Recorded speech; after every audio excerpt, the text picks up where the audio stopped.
Mesdames et messieurs, bonjour et bienvenue à cette nouvelle édition de Midi au Caire. Amorçons notre rencontre avec ce compte rendu concernant le chef de l'État, le président Abdel Fattah el-Sisi, qui a tenu 2 réunions pour examiner les projets de développement des ports maritimes, des ports à sec et des ports terrestres à travers toute la République.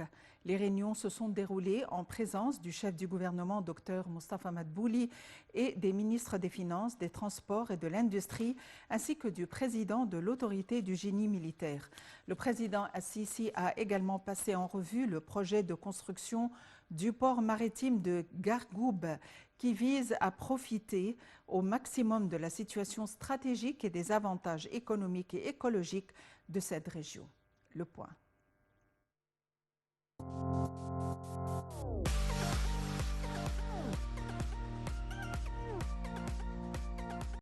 Le président Abdel Fattah el-Sisi suit l'évolution de la construction du port maritime de Gargoub, qui repose sur l'utilisation optimale de la position stratégique et des composantes économiques et environnementales de la région de Gargoub à travers la mise en place d'un port commercial à conteneurs et une zone industrielle, en plus d'une zone de services logistiques et de centres touristiques internationaux pour maximiser les revenus du trafic commercial entre l'Égypte, l'Europe et l'Afrique.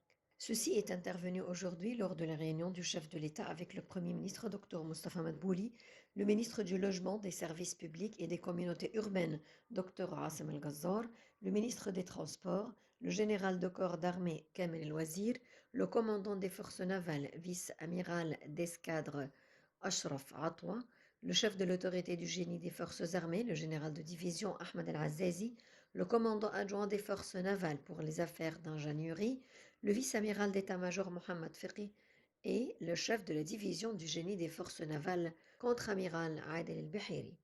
Le porte-parole a déclaré que le président Al-Sisi a souligné la grande importance de ses efforts pour développer l'économie égyptienne et l'a hissé au rang des pays développés sur le plan commercial et industriel, en plus de développer les zones adjacentes au port dans les domaines logistiques, industriels et de services, notamment au regard de ce qui distingue actuellement l'Égypte en termes de réseau routier et des axes internationaux, outre de plusieurs moyens de transport modernes, qu'ils soient mis en place ou en cours, ce qui contribue à réformuler la réalité égyptienne vers le progrès et le développement durable.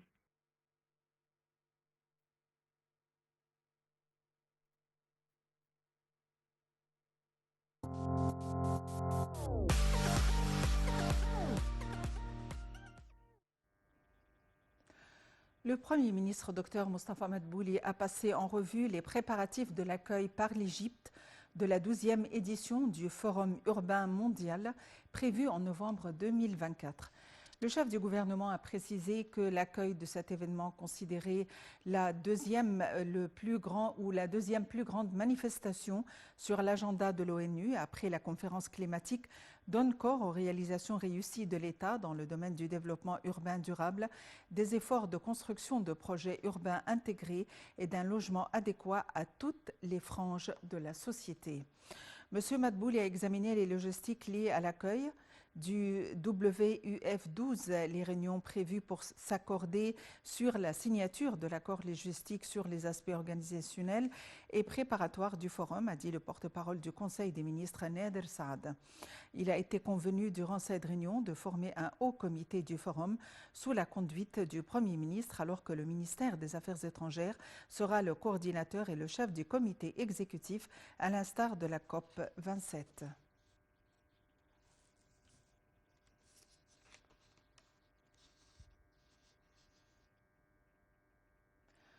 Le Premier ministre Dr Moustapha Madbouli a tenu une réunion mardi avec le ministre des Communications et des Technologies de l'Information, Amr Talat, pour suivre un certain nombre de projets du ministère, notamment la Cité numérique d'Égypte, ainsi que l'état d'avancement de la mise en œuvre du système de gestion des biens de l'État.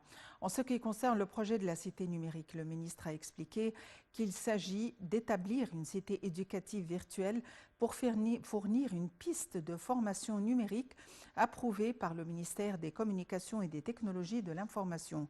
M. Talat a également passé en revue l'état d'avancement de la mise en œuvre du système de gestion des biens de l'État dans un certain nombre de ministères et de gouvernorats.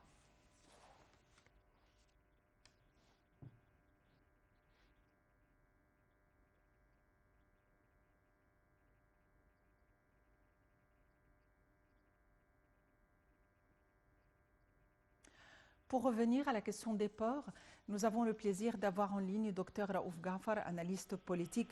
Dr Raouf Ghafar, bonjour et bienvenue avec nous. Merci, bonjour.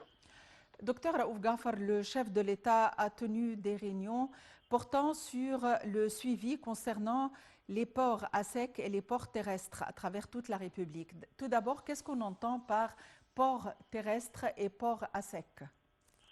Bon, les ports, c'est connu que c'est sur les maritimes. Mais il y a des ports pour la transportation routière qui ne sont pas sur mer. Donc, ce sont des ports terrestres pour marchandises qui va en camion par autre moyen de transportation. Et la même chose au sec. Donc ce n'est pas simplement la terminologie de port, c'est-à-dire un endroit qui se trouve sur la mer pour que les bateaux prennent les marchandises et vont ailleurs ou emmènent les marchandises. Il y a des ports pour les camions, etc. Oui. Quelle est l'importance de la mise en œuvre de systèmes tellement modernes dans les ports ces temps-ci et l'infrastructure moderne et les investissements qui s'établissent à l'heure actuelle dans les ports par d'autres pays arabes et à leur tête les Émirats arabes unis? Les ports, ce sont les artères qui mènent l'économie et le trafic des exportations et des importations entre un pays et tout le monde. Donc, c'est important de développer ces ports, que ce soit terrestre ou que ce soit maritime, c'est-à-dire en direction de l'Afrique, par exemple. Il n'y a pas de mer, mais il y a des ports terrestres. Donc, une fois qu'on développe ces ports, ça veut dire qu'on augmente l'utilisation de ces ports, la quantité de marchandises qui passent par ces ports, et par conséquent, ça se reflète sur l'économie en ajoutant deux choses. Premièrement, la quantité de marchandises, donc de trafic va augmenter. Par conséquent, l'économie va augmenter. Et d'autre part, ça va réduire le temps de l'utilisation des ports. Et si on tourne ça vers un port moderne, numérique, etc. Donc, les deux visent vers le mieux de l'économie. Docteur Raouf Ghafar, vous êtes analyste politique. Merci d'avoir été avec nous aujourd'hui. Sur un autre plan, le Premier ministre, Dr Mostafa Madbouli, a tenu une réunion avec une délégation française qui comprend d'importants hommes politiques, écrivains et journalistes français. Au cours de la réunion, le Premier ministre a affirmé avoir le levier principal de l'action de l'État égyptien. Il a affirmé que le levier principal de l'action de l'État égyptien était de construire l'homme égyptien pendant ces 8 dernières années. Et nous avons plus d'éclaircissements dans ce compte rendu.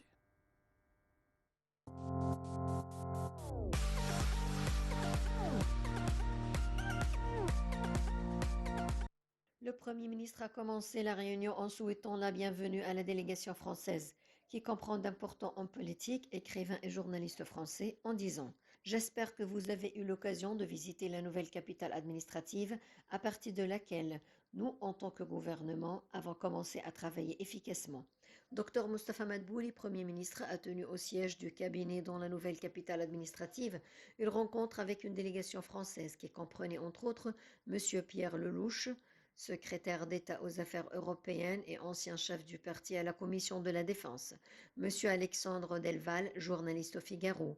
Le levier principal de l'action de l'État égyptien était de construire l'homme égyptien pendant ces 8 dernières années, au cours desquelles la superficie habitée est passée de 7% à 12% de la totalité de l'étendue du pays, a affirmé le Premier ministre. M. Madbouli a indiqué qu'un autre levier important sur lequel a travaillé le gouvernement était l'urbanisation, expliquant que l'Égypte faisant face à un grand défi appelé les zones insalubres, où habitaient plus d'1 million de familles relogées dans des régions décentes. Le Premier ministre a évoqué les méga-projets lancés dans le domaine des infrastructures, ainsi que l'initiative d'urbanisation vie décente qui vise à développer les villages égyptiens où vivent 55% de la population.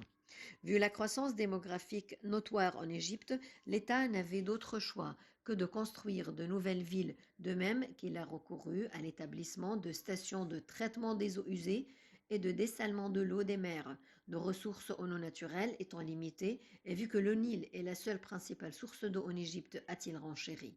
Il a ajouté l'initiative Vie décente comprenait le développement d'infrastructures dans la campagne égyptienne, ainsi que des routes et des services fournis aux citoyens, en particulier dans les secteurs de la santé et de l'éducation. Le Premier ministre a poursuivi en parlant des projets que l'État égyptien avait adoptés au cours de la période écoulée, dans ce qu'il a décrit comme l'axe des grands projets, et de souligner qu'à la lumière de l'augmentation remarquable de la population en Égypte, nous n'avions pas d'autre choix que de se développer dans la création de nouvelles villes ainsi que l'expansion de la création de stations d'épuration et de drainage agricole ainsi que l'expansion des usines de dessalement d'eau de mer. Soulignons que cela vient à la lumière de nos ressources naturelles limitées en eau, car le Nil est la principale ressource en eau en Égypte. Le Premier ministre a mis l'accent sur l'importance de l'axe de développement du citoyen, en particulier dans les secteurs de la santé et de l'éducation, qui occupent une grande priorité de l'État égyptien, et cela s'est traduit par un doublement significatif du budget et de ces deux secteurs, indiquant que le gouvernement est attaché au droit constitutionnel d'allouer un pourcentage spécifique du produit intérieur brut au secteur de la santé et de l'éducation.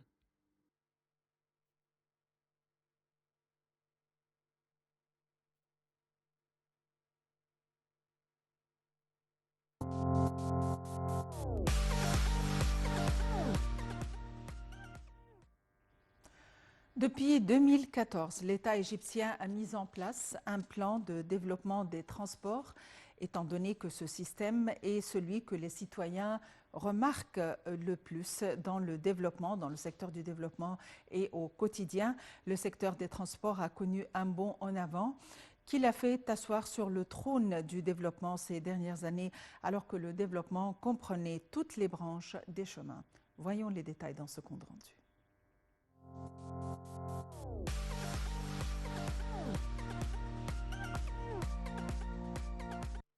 Depuis 2014, l'État égyptien a mis en place un plan de développement des transports, car ce système est ce que les citoyens remarquent le plus dans le développement. Le secteur des transports a connu un bond en avant qui l'a fait asseoir sur le trône du développement ces dernières années, alors que le développement comprenait toutes les branches des chemins de fer, du métro et des routes de l'année 2023 et l'année de récolter les fruits de ce développement. Le développement du système de transport se fait dans plusieurs domaines, et pas seulement dans les routes, car il comprend les routes, les transports en commun, les transports électriques et les trains express. Et c'est une étape très importante pour le développement du système de transport dans n'importe quel pays, car les citoyens souffraient dans le mouvement des transports et cela prenait une grande partie de la journée. Le développement du système de transport ne s'est pas seulement soucié du citoyen, mais il s'est aussi occupé des usines et des marchandises, puisque l'État a établi des axes de développement, comme l'axe du maréchal Fouad Abou Zekri. C'est un axe de reconstruction parce qu'il dessert des zones qui étaient difficiles à atteindre, les déplacements durables dans n'importe quel pays, en raison de la multiplicité des finalités de son utilisation. Et aujourd'hui, le citoyen loue la courte durée et la facilité des déplacements, en particulier sur le réseau routier et ferroviaire, ce qui contribue à la réalisation des développements durables. Le secteur du transport œuvre toujours pour faciliter ses services présentés aux Égyptiens. C'est pourquoi, en célébrant la venue du mois béni de Ramadan, le ministère a changé ses horaires, prolongé ses services d'autobus de métro et même de train jusqu'à 2 heures du matin quotidiennement. Ainsi, dans une première, les bus d'Alexandrie se sont décorés dans une ambiance ramadanesque sans pareil.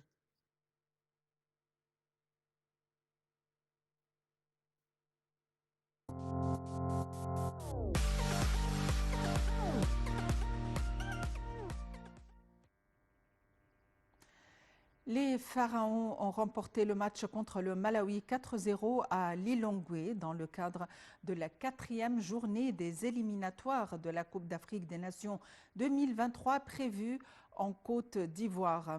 Les 3 buts ont été inscrits par Tariq Hamed, Omar Marmouche, Mohamed Salah et Ahmed Saïd Zizou. L'Égypte se hisse en tête avec 9 points Akio avec la Guinée, le Malawi et l'Éthiopie pointent derrière à 6 longueurs à 2 journées de la fin. Le Sénégal, champion en titre, est allé assurer sa qualification pour la prochaine CAN à Maputo où il s'est imposé 1-0 face au Mozambique avec un but de Boulaye Dia servi par Sadio Mané.